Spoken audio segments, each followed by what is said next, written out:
यो हो गोर्खा चटनी। So hey guys, आज चाहिँ म बनाउन गइरहेको छु सेल रोटी, गोर्खा चटनी, साथमा ब्रोइलरको मासु। र गाइस, हजुरहरू सबैजनाले थाहा पाइसक्नु भइसकेको छ म के बनाउन गइरहेको छु भनेर।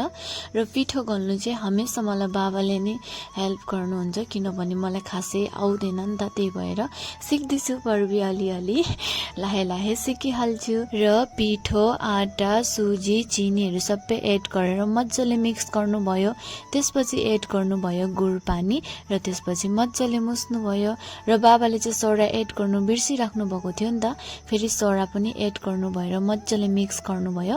त्यसपछि अलिअलि पानी एड गर्दै यत्तिको डल्ला बनाउनु भयो। त्यसपछि फेरि यत्तिको डल्ला भएपछि फेरि अलिअलि पानी एड गरेर यत्तिको भएपछि फेरि एकछिन रेस्ट गर्नुको लागि छोडिदिनु भयो। र गाइस, सोचेको जस्तो केही हुँदैन भन्ने भयो कि आज मसँग आलु र मटर बोइल गरेको थिएँ चटनीको लागि।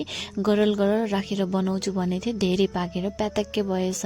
अनि यता मैले चाहिँ बोइलर सफा गर्नुको लागि पानी पनि गरम गर्नु छोडिदिएँ। र पानी गरम भइसकेको बादमा चाहिँ बाबाले यता बोइलर सफा गर्नु पनि थाल्नुभयो। सफा गरिसक्नु भएर चाहिँ यसको फेरि सानो सानो चुल्रोको हुन्छ नि त, त्यसलाई पनि बाबाले ग्यासमा मजाले डढाउनु भयो। त्यसपछि यता फेरि मासु काटेर रेडी गरिदिनु भयो। र यता मैले मसलाहरू पनि रेडी गरिसकेको छु। मसला, टमाटर, प्याज, लसुन, अदरकको पेस्टहरू। र त्यसपछि यता फेरि मैले चटनीको लागि तिल पनि भुट्नु थालेँ। र फेरि यता छ चटनीको लागि प्याज, लसुन र अदरकको पेस्टलाई पनि मजाले फ्राई गरेँ। त्यसपछि यता मैले चटनीको लागि सबै रेडी गरेँ र स्वाद अनुसार निमक लगाएर यसलाई मैले मजाले मिक्स गरेँ। र आज चाहिँ बाबाले जसरी सोडा एड गर्नुको लागि बिर्सिनु भएको थियो, त्यसरी नै मैले पनि चटनीमा चिली पाउडर लगाउनु बिर्सेको थिएँ। र याद आएर फेरि मैले चिली पाउडर एड गरेर मजाले मिक्स गरेँ। त्यसपछि पालो आयो निम्बु टेङ्गाको रस, र निम्बु टेङ्गाको रस एड गरेर फेरि मैले मजाले मिक्स गरेँ र चटनी पनि भयो रेडी। त्यसपछि म चाहिँ यता फेरि लागेँ सब्जी बनाउनुको लागि।